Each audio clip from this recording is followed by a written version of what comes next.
Ó, ganha mais uma taça por minha conta. Não confie nesse mentiroso. Vamos sair daqui para um lugar mais reservado. Você ganha 2 taças de vinho e um vestido novo. Pois este já nem existe mais. Não! Socorro! Chega de choro, meretriz. Se chorar, apanha! Era tudo ao mesmo tempo degradante e comovente. A infeliz Margaridinha, seminua, com os trajes rasgados, empapados em vinho, cabelos desgrenhados, olhos alucinados pelo álcool, a boca espumando, desfigurada por trejeitos humilhantes. Via-se também forçada a dançar ao som de músicas irritantes, cantando as canções da época para divertir os homens. Homens ou carrascos. Ora, estamos muito desafinados. Não consegue ficar de pé, meu. Passa a noite bebendo às nossas custas e ainda por cima não quer trabalhar. Levanta sua rainha. E agora, ó, dança pra mim. Dança pra mim.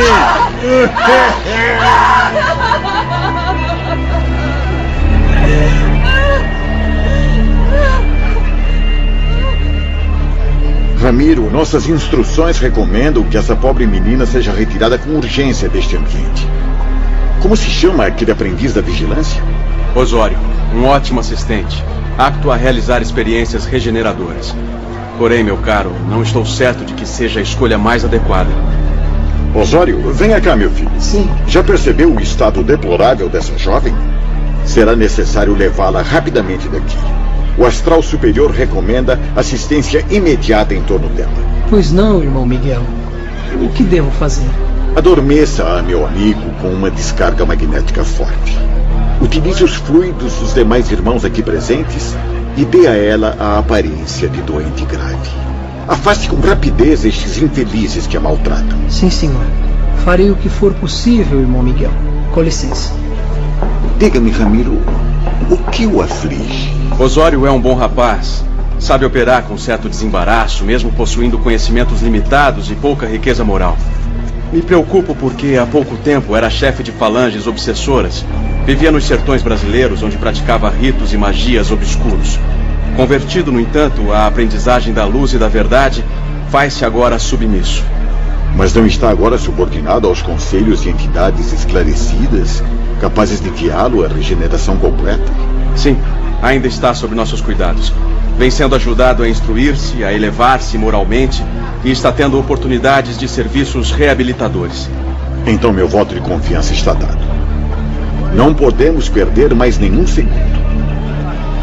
Osório aproximou-se da moça, envolvendo os seus joelhos com as mãos, como se os estivesse laçando. A pobre menina cambaleou, amparando-se a uma mesa próxima. Quase sem interrupção, o mesmo passe repetiu-se em torno do tronco e, em seguida, contornando sua cabeça. Segundo o irmão Miguel, Margaridinha caiu estatelada no chão, vítima de convulsões impressionantes.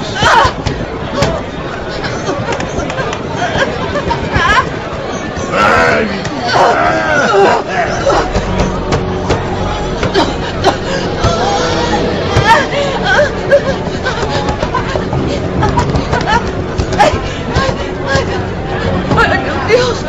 Meu Deus! Meu peito!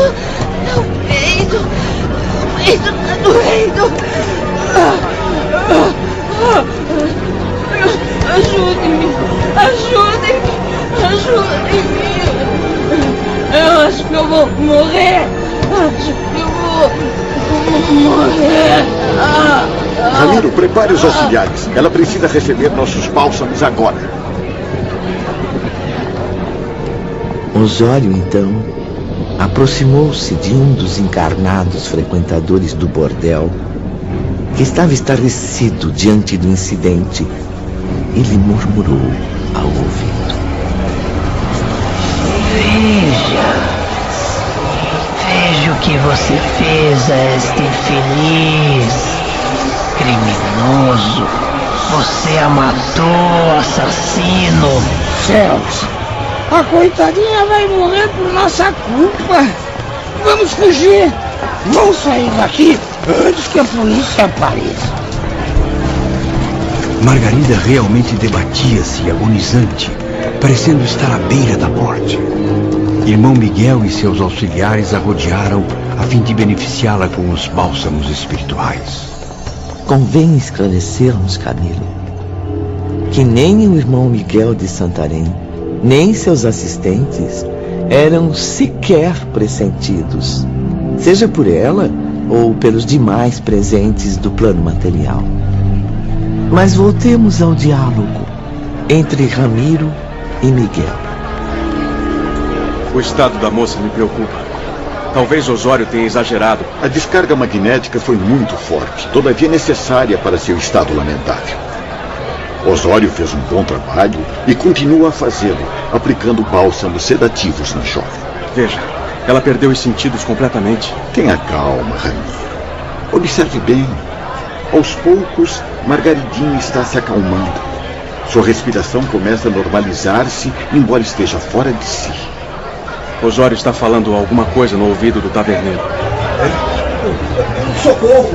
Socorro! Chame um médico aí! Ponham a moça aqui nessa caldeira. Nós temos que tirá-la daqui. Venham me ajudar, seu bando de inúteis! Querem que a polícia acabe com o meu negócio? O que faremos agora, irmão Miguel?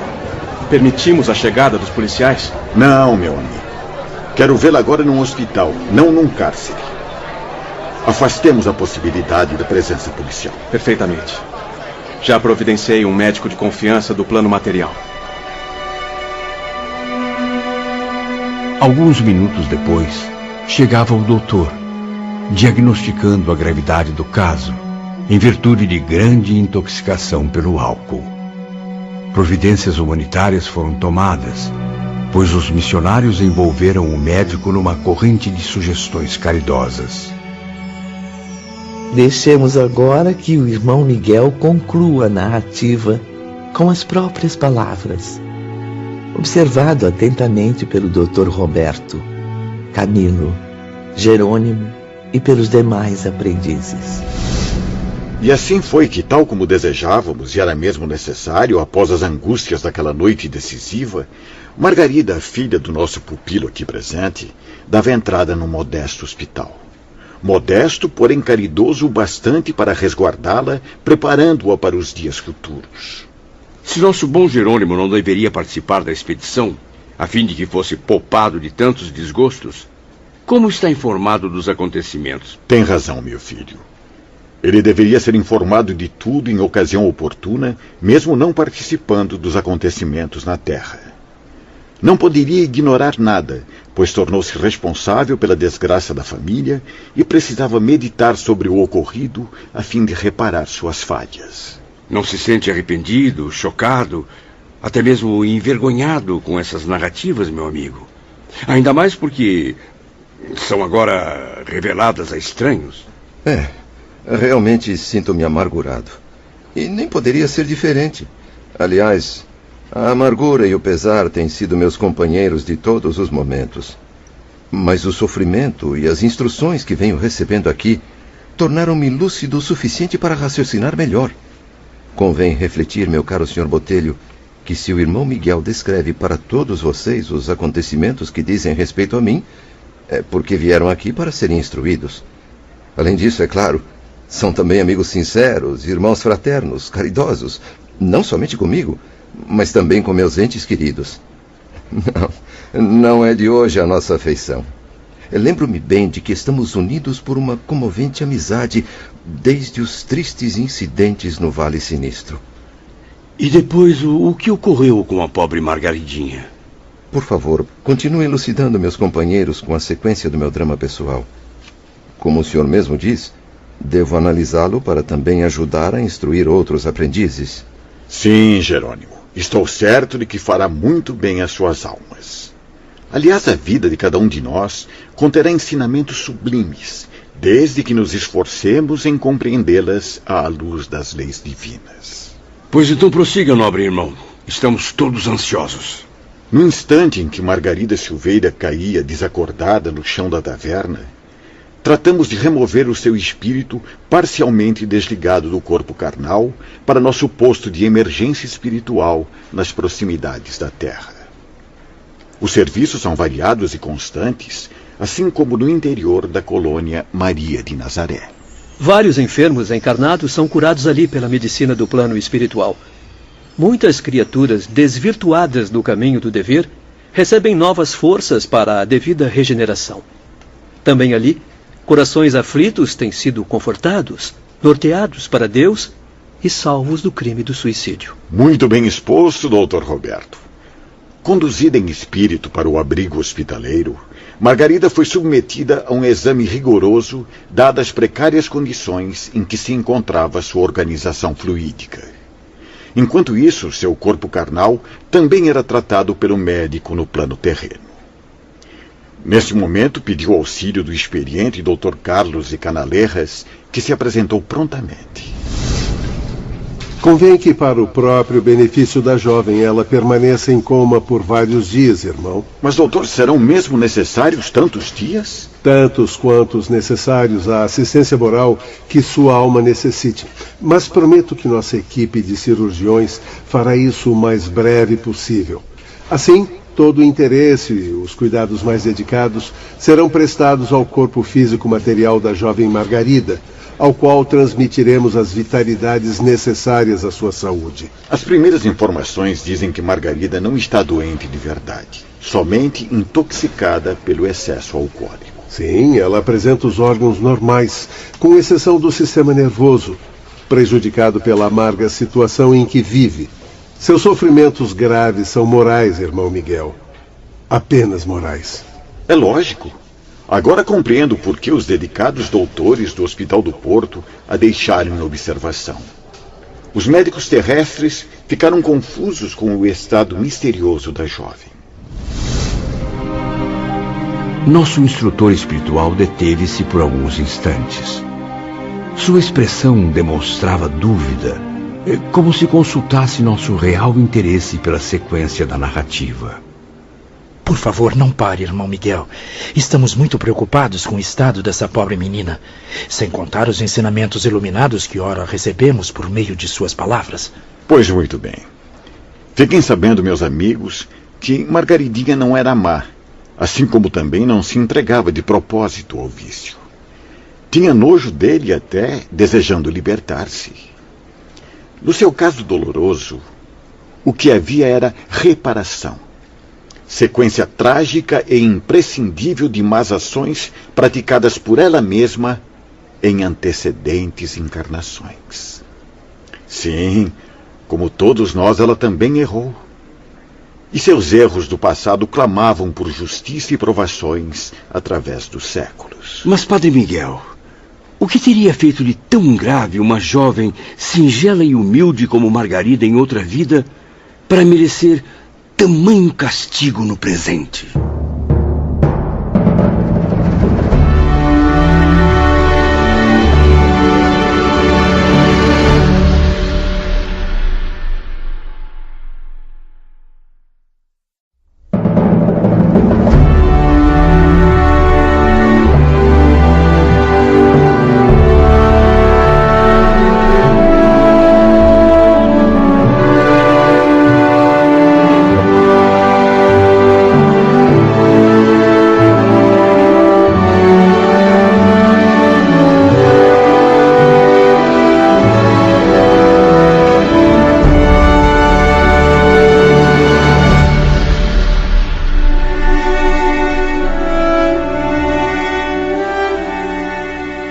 O estudo da lei da reencarnação é profundo e árduo, queridos ouvintes.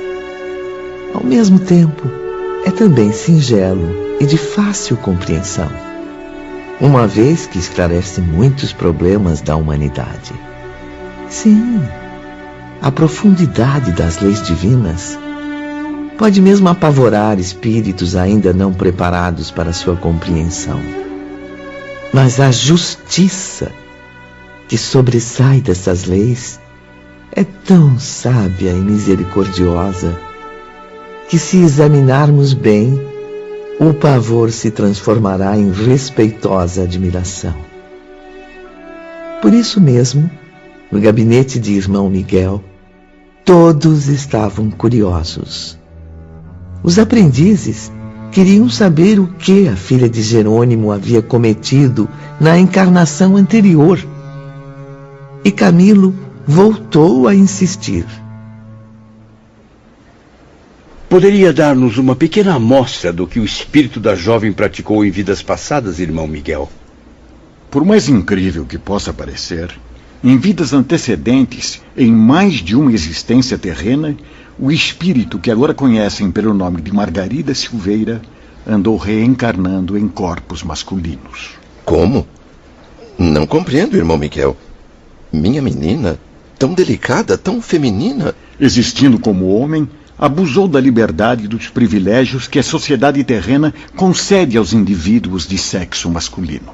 Creio que começo a compreender, meus amigos. Como homem, levou a desonra a lares respeitáveis. Humilhou donzelas confiantes. Espalhou o fel da prostituição em torno de seus passos. Desgraçou destinos que pareciam felizes. Enfim, foi destruidor de muitas esperanças. Mas veio um dia em que a suprema lei, que não quer a destruição do pecador, mas que ele viva e se arrependa, impediu-o de continuar a agir contra os deveres sagrados. Depois... Pelo que aprendi, a lei da ação e reação foi aplicada novamente. Sim, Camilo. E como sempre, com extrema justiça e misericórdia. A lei suprema cassou-lhe a liberdade. Impôs-lhe novas oportunidades para se redimir, induzindo-o a renascer em um corpo feminino. Compreendo. A fim de provar do mesmo fel que destilou e impôs a tantas vítimas. Exatamente, Jerônimo. Reencarnou como mulher a fim de aprender, na desgraça de ser traída na sua castidade, desacreditada, desprezada, abandonada, a lição de que não se infringe um só mandamento divino em vão. Surpreendidos pela narrativa, um mal-estar angustiante trouxe emoções pavorosas à mente dos aprendizes. Ficaram estremecidos, como se sentissem suores gelados saindo de seus poros. Naquele momento, falaram a si mesmos. Meu Deus! Também fui homem encarnado. Também agi muitas vezes, movido pelos mesmos baixos instintos. Quantas vezes iludi jovens ingênuas somente para alcançar prazeres momentâneos? Ah, Senhor Deus, será isso tão grave a ponto de aumentar ainda mais o meu demérito? Contudo, Ivone, fiel ao defeito de criar polêmica, que teimava em acompanhar-me além da morte, não pude conter-me e perguntei ao instrutor. Se foi assim, como Jerônimo pôde ser o responsável pelas desgraças da filha? Ah, meu amigo, bastaria uma pequena dose de raciocínio para compreender que, mesmo assim, a consciência de Jerônimo não deixará de acusá-lo. Mas o que tem ele a ver com as provações da jovem? Ensinou Jesus. O escândalo há de vir, mas ai daquele por quem o escândalo venha. Margarida Silveira tinha reparações a realizar, é certo. Mas, infelizmente, o suicídio de seu pai, desamparando-a, foi o que a levou a se envolver nos tristes acontecimentos. A dívida tenebrosa de Margaridinha com suas vidas passadas deveria ser resgatada através do tempo. Poderia, quem sabe, nem ser obrigatória para a existência atual, permanecendo pendente de ocasião oportuna. O livre-arbítrio de Jerônimo, no entanto, levando-o a cometer suicídio, precipitou consequências que bem poderiam deixar de pesar sobre seus ombros. O jovem Dr. Roberto está com toda a razão. O que me diz, caro amigo, de um homem que se torne causa da morte trágica de um ser amado, mesmo que não tivesse tal intenção? Por acaso não sofreria? Não viveria corroído de remorsos o resto dos seus dias, amargurado para sempre? Margaridinha deveria resgatar os erros do passado, é certo. Mas não seria necessário que sua desgraça fosse ampliada por um ato irresponsável do próprio pai.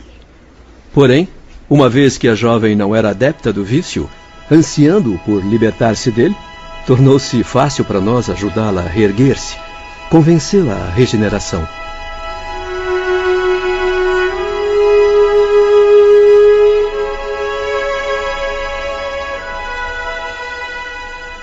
Durante os 6 dias em que os missionários hospedaram a moça no posto emergencial, irmão Miguel conversou longamente com ela em espírito.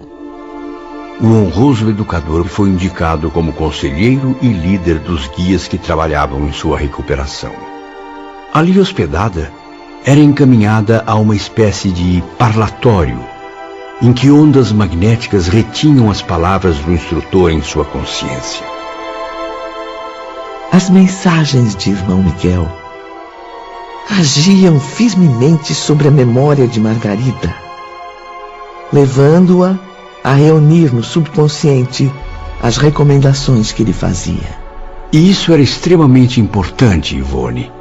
Afinal, o objetivo era que ela, ao despertar, recordasse o que conviesse ao tratamento espiritual. Vamos acompanhar agora um dos comoventes encontros entre a filha de Jerônimo, ainda fisicamente desacordada, e seu caridoso conselheiro espiritual. Repouse, minha filha. Está agora sob a proteção de Maria de Nazaré, a quem deve e precisa orar sempre. Louvada seja a Mãe de Jesus. A oração é e sempre será a força redentora capaz de arrancar seu espírito das trevas, guiando-o para a reabilitação. Infelizmente, temos pouco tempo, mas prometo fazer o possível para que absorva a luz da educação moral religiosa. Fico muito grata, irmão. Nunca tive a oportunidade de receber ensinamentos tão proveitosos. Conhecerá os deveres estabelecidos pelo Criador Supremo nas leis que devem reger o universo. Jamais se esqueça, minha jovem, de que encontrará a fortaleza de ânimo no amor de Jesus Cristo. É nele que estão os bálsamos que irão suavizar sua infelicidade. Tenho fé. Acredito plenamente que este pesadelo há de acabar. Esperança, ânimo, coragem, Margarida Silveira. Uma segunda etapa será necessária ao seu destino, por isso precisa perseverar. Tenha confiança no Mestre dos Mestres, o amigo celeste que estende a mão aos pecadores, amparando-os na renovação de si mesmos. Que Deus tenha piedade de mim. Se foi desgraçada enquanto mulher, não deve desistir agora. Sua alma possui valores divinos e deles virá a força de vontade para ações nobres e heróicas. A comovente situação da filha de Jerônimo chamava a atenção de todos. Camilo queria saber mais, descobrir os mistérios que envolviam esse trabalho tão solidário. Se me é permitido saber, irmão Miguel, houve alguma intervenção da diretoria-geral nesse caso? Sim, meu filho. Frequentemente eu recebi observações do templo por via telepática. E o que diziam os grandes mestres? Recomendavam que a afastássemos do porto, até mesmo de Portugal. Mas seria mesmo necessário retirá-la da terra natal, onde poderia talvez reunir-se com os irmãos? Continuar ali iria prejudicar a sua recuperação. Era necessário, segundo nossos mentores, até mesmo que ela se esquecesse de que um dia viveu no cais da Ribeira. Que criasse com o esforço heróico da boa vontade um abismo entre si própria e o passado nefasto, a fim de iniciar nova fase de vida. Lembro-me de haver dito a ela como se fosse hoje: É muito importante, minha filha, que confie em si mesma, julgando-se boa e forte para vencer as batalhas. Porque o céu enviará oportunidades à sua renovação. Dedicarei o resto dos meus dias a vencer este desafio, irmão Miguel. E foi assim que falei a ela sobre a hospitalidade brasileira. Brasil, terra acolhedora, que estende a mão aos desamparados. Ah, sem dúvida, irmão Santarém. Fiz ali grandes amizades durante minha viagem de instrução. Sim, Camilo. Tanto os seus portos quanto o coração de seus filhos seriam generosos o bastante para acolhê-la sem preconceito. Aconselhei-a então que preferisse o exílio em solo brasileiro, pois tal exílio iria se transformar mais tarde em morada confortadora. O espírito é cidadão universal, meus amigos. Sua verdadeira pátria é o infinito, o que o levará a entender que, onde quer que se encontre, estará sempre em sua pátria, a qual deverá amar e servir. Exatamente, Dr. Roberto. E depois ainda disse à pobre filha de Jerônimo: esqueça, Margarida. Esqueça o passado. E com a alma e o coração voltados para o Todo-Poderoso, espere a ação do tempo, as dádivas do futuro. Confesso que ainda estou muito insegura, até mesmo apavorada com o que o futuro me reserva. Acredite, minha filha, a bondade celeste não a deixará órfã na estrada da regeneração. Permanecemos em silêncio, absorvendo os valorosos ensinamentos contidos naquela triste história. Alguns instantes depois, o honroso educador prosseguia. Dias depois, recebi a visita do Dr. Carlos, que me aconselhou. Convém despertar a jovem, fazer seu espírito voltar ao corpo carnal, a fim de continuar as tarefas da existência. Como realmente não estava doente, o despertar ocorreu de forma natural sob nossa assistência cuidadosa. Era como se ela retornasse de um sono prolongado e tranquilo. Margarida, porém, mostrava-se angustiada por haver voltado à vida material. Não se recordava de nada do que havia se passado com seu espírito durante os 6 dias de sono magnético. Médicos e enfermeiros terrestres confessaram-se admirados com suas palavras. Sinto no coração uma vaga sensação de ternura, uma misteriosa e doce saudade que não consigo definir. Após dias de ansiosa espera, encontramos Margarida junto às companheiras de enfermaria às vésperas de receber alta. Por que chora, minha jovem? Deveria estar feliz. Afinal, segundo os médicos, você nasceu outra vez. Preciso muito viajar a Lisboa à procura de minha irmã.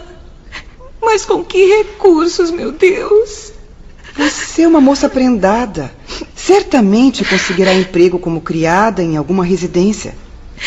Será mesmo? Eu não creio, pois, como já disse às senhoras, meu passado está marcado por uma infeliz reputação. Que esposa de família honesta daria emprego a uma ex-peixeira do cais, envolvida nos piores antros do pecado? Margarida tem razão. Eu mesma já vivi esse preconceito na juventude. Vaguei anos a viver de esmolas até conseguir uma mão caridosa que me tratasse com dignidade. Pena que a doença tomou conta de mim. Não desanimemos.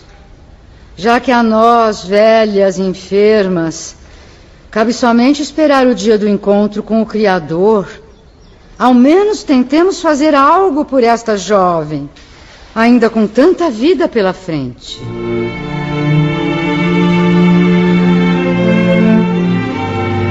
De fato, em torno dos desgraçados, existem sempre anjos guardiães, prontos a intervir na ocasião oportuna, remediando situações consideradas insolúveis. No caso de Margarida, a intervenção celeste fez-se representar por suas sofridas e bondosas colegas de hospital. Meu marido não é rico, mas tem algumas posses. Certamente poderá contribuir com certa quantia. Uma passagem para Lisboa não é assim tão dispendiosa. Pedirei a meu filho que colabore com uma parte. Estou desde já comprometida a completar o valor. Minha jovem amiga, eu tenho algumas economias, mas para que me serviriam nesse momento? Se não para comprar mais flores para o meu funeral. Irmão Miguel prosseguia narrando, transportando-nos à própria realidade vivida pela filha de Jerônimo. Com a inestimável ajuda das senhoras da enfermaria, no fim de poucos dias, Margarida recebeu o necessário para a viagem a Lisboa. E logo conseguiu reencontrar a sua saudosa irmã Arinda, que trabalhava como serviçal num hotel de boa reputação. Margaridinha, irmã querida, pensei que nunca mais fosse te ver. Perdoe-me, Arinda. Eu não queria seguir o rumo que segui. Você sabe, mamãe me obrigava, me batia.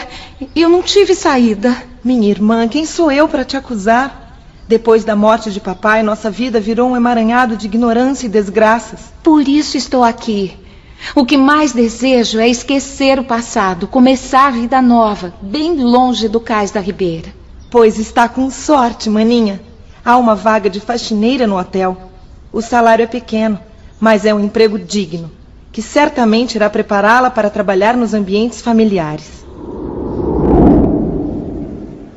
Acontece, porém, meus amigos, que a caçula de Jerônimo irá para o Brasil mais depressa do que se imagina. Como assim, irmão Santarém? É que neste hotel hospeda-se atualmente uma família portuguesa residente em São Paulo, importante cidade brasileira. A família está de visita à terra natal, excursionando por Lisboa. Sim, mas o que tem a ver com Margaridinha? Margarida, guiada pela irmã, serve a essa família com extrema atenção e bondade. Há simpatia de ambas as partes. E eis que a menina acaba de ser convidada a mudar-se para o Brasil para trabalhar como criada. O que acha, Arinda? Mal os conheço, mas sinto que são almas generosas. É uma família tradicional e muito respeitosa, minha irmã. Tenho certeza de que será uma mudança benéfica para você. Pois então está decidido. Partirei para o Brasil. Graças a Deus. E dentro de alguns dias, esta triste página de sua existência será encerrada. Irá recomeçar novas experiências com novas oportunidades de progresso e realizações.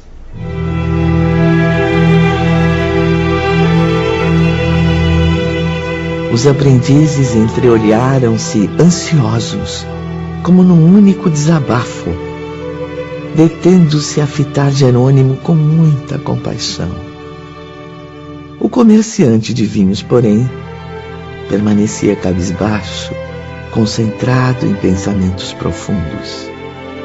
De repente, em meio ao silêncio absoluto, uma voz interrogou sinceramente interessada. E Albino, irmão Miguel? Certamente o céu concedeu-lhe também alguma dádiva. Sim, Ivone. Era ele mesmo, Belarmino, cuja alma bondosa, convertida, já apresentava as mais sólidas características da fraternidade. Albino? Albino vai muito bem, muitas vezes melhor do que a irmã. Mas como? Preso ao pesadelo do cárcere? O isolamento na prisão foi-lhe propício à meditação, fazendo-o refletir com maturidade e levando-o a buscar Deus, nosso Pai Celestial. Assim como foi feito a Margarida, doutrinamos o filho de Jerônimo em nosso campo de repouso. O rapaz aceitou facilmente nossos conselhos, professor Belarmino, compreendendo que a punição era justa, pois realmente havia errado perante a sociedade. Albino dedicou-se a leituras e estudos educativos, guiado de perto por um médium de nossa confiança, chamado Fernando. Mas como o presidiário teve acesso ao tratamento de um médium? Fernando trabalha na própria inspetoria de polícia e é um adepto da terceira revelação. Dentre os inúmeros atos generosos que vem evidenciando como espírita cristão, destacamos seu interesse pelos encarcerados, os quais procura ajudar e servir. Leva aos condenados um raio de bondade em cada visita que lhes faz. Acalma a revolta desses homens com a suavidade fraterna da sua palavra inspirada em Deus, oferecendo-lhes mensagens regeneradoras. Irmão Miguel expunha a todos como Albino sentia-se atraído pelos ensinamentos do Evangelho do Cristo. Era como se descobrisse um mundo novo, uma nova era que surgiria em sua vida de rapaz desamparado. Vamos então acompanhar um dos inesquecíveis diálogos entre o filho de Jerônimo e o caridoso médium. Na cela úmida e escura, os olhos grandes e sonhadores de Fernando iluminavam os pensamentos de Albino. Estou muito comovido com a sua história, meu amigo. Percebo cada vez mais que é vítima, não criminoso. Mesmo assim, Fernando, nada justifica os meus erros, dos quais estou profundamente arrependido. Inspire-se em Deus, Albino. A espiritualidade será seu escudo protetor na caminhada redentora. Basta orar com boa vontade, acreditar que não está sozinho, e a justiça divina há de ser feita, meu amigo. É o que mais faço na solidão do cárcere, elevar os pensamentos a Deus, na esperança de um futuro feliz. Fique tranquilo. Farei o possível para abrandar seu sofrimento. Até breve, Albino. E Fernando cumpriu o prometido, meus caros. Possuindo relações de amizade com a alta nobreza, obteve as atenções de Sua Majestade a Rainha Dona Amélia para o filho do nosso suicida. Fez a nobre senhora compreender a situação de Albino, um órfão desamparado, a quem inexperiência e seduções maléficas haviam infelicitado, mas que ainda poderia ser ajudado, tornar-se útil à sociedade com um pouco de proteção e ajuda fraterna. E então o jovem foi libertado. Aqui em nosso instituto, sabe-se que essa ilustre dama da sociedade terrena é muito generosa e compadecida. Por sua vez, para o progresso espiritual de Albino, segundo as instruções que recebemos de esferas superiores, não seria necessário que permanecesse ainda por 3 anos na prisão. No momento, unimos forças ao nosso bondoso médium, a fim de conseguirmos a remoção do prisioneiro para a África, onde ficará em liberdade. Perdão, respeitável Santarém. Eu preferiria que Albino fosse encaminhado para o estrangeiro, para o Brasil, por exemplo, a segunda pátria dos portugueses, onde gostamos tanto de viver e também de morrer quando deixamos Portugal. Pobre Albino, a África, inabitável e cruel. Não, meu amigo Mário Sobral. Albino ainda precisa ser mantido em custódia, terrena ou espiritual, por parte dos que zelam por seu futuro. No Brasil encontraria muitas facilidades que poderiam afastá-lo do caminho de correções e graças. Teria liberdade excessiva, pois a grande hospitalidade brasileira não é o que lhe convém no momento. Certamente o arrastaria a desvios prejudiciais, pois ainda se encontra muito fraco para vencer tamanhas tentações. A severidade africana será mais propícia aos interesses espirituais dele. Acreditem, meus filhos, há mais caridade encaminhando-o para ali do que para lugares onde ele teria dificuldade para progredir. Mas em que região da África ele permanecerá? Estamos na expectativa de que Albino vá para Lourenço Marques, em Moçambique, colônia portuguesa. Jerônimo, suas preces foram atendidas. Louvada seja Maria de Nazaré, cuja intervenção foi indispensável. Venha cá, dê-me um abraço. Obrigado. Muito obrigado, meus amigos. E agora, meu caro, resolvidos os problemas com os filhos queridos, não se sentirá por acaso mais sereno a fim de cuidar do próprio futuro? Sim, sim. Não ficará feliz sabendo que o herdeiro do seu nome está prestes a poder servir honradamente à sociedade? claro, claro. Não irá sorrir resignado, sabendo que sua Margaridinha foi recebida no seio de uma família respeitável, sob a luz da Virgem Maria? Sim, claro. Sim, Jerônimo. Deverá estar muito alegre. Nossos parabéns, meu amigo. É verdade, Camilo. Os benefícios que recebi foram tão vastos que jamais poderei agradecer à altura. A não ser que, por misericórdia ainda maior, venha me transformar em protetor de órfãos e abandonados, evitando que se arrastem para os abismos, como aconteceu com meus filhos. Tenha fé, meu irmão. Planos movidos pela boa vontade são mais fáceis de serem realizados. Pois eu vivo a esperança de que este milagre se concretize. Aprendi com os mestres dessa casa que o espírito vive sobre a terra vidas sucessivas, nascendo e renascendo em formas humanas, quantas vezes sejam necessárias ao seu desenvolvimento. Espero, portanto, ser um benfeitor na terra um dia, com outra forma humana que me seja concedida. Se possuímos alma imortal, demonstrarei meu reconhecimento às graças divinas, criando, reencarnado no plano terrestre, orfanatos, internatos caridosos e acolhedores, lares cristãos, onde pequeninos órfãos estejam livres das desgraças que causei aos meus próprios filhos indefesos. Esperança, Jerônimo. Estaremos sempre orando por você. Sim, estou reconfortado, agradecido e esperançoso. Mas feliz ainda não, pois uma avalanche de dívidas a resgatar ainda tortura minha consciência. Eu não acuso minha esposa Zulmira, porque também me sinto culpado por sua queda. A pobreza, as privações e a fome torturadora foram carrascos que a perseguiram e a derrubaram, encontrando-a sem força moral para resistir a tantas provações.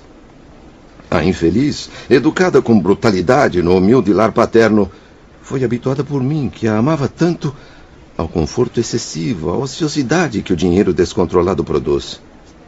Se eu, o pai de família, a quem cabia o dever sagrado de velar pelo futuro familiar, educando, defendendo, honrando meus filhos, fraquejei desastrosamente. Se eu, o chefe natural, que perante os homens casados e perante Deus Pai, comprometi-me a conduzir meu rebanho à felicidade, abandonei-o às crueldades mundanas, escondendo-me sob o túmulo cavado pela covardia de um suicídio. De quem mais seria esse dever, meus amigos? O que Jerônimo diz faz sentido. O que poderia fazer a pobre Zulmira para que vencesse a desgraça, defendendo e honrando 4 filhos pequenos? Seria preciso, Mário, que ela já vivesse sob a luz de princípios elevados, sob a orientação cristã, como tantas vezes dissemos ao amigo Jerônimo, inconformado com a conduta da esposa. Zulmira, assim como eu, ignorava até mesmo se na realidade era filho de Deus. Agora, meus companheiros, mais do que nunca, a oração é meu conforto, assim como os estudos para que eu receba um novo corpo terreno. Rendo graças a Deus por tudo isso, Camilo, pois já é muito para quem absolutamente nada fez para merecer tanta misericórdia. E agora, irmão Miguel? Podemos saber o que está planejado para o nosso caro Jerônimo?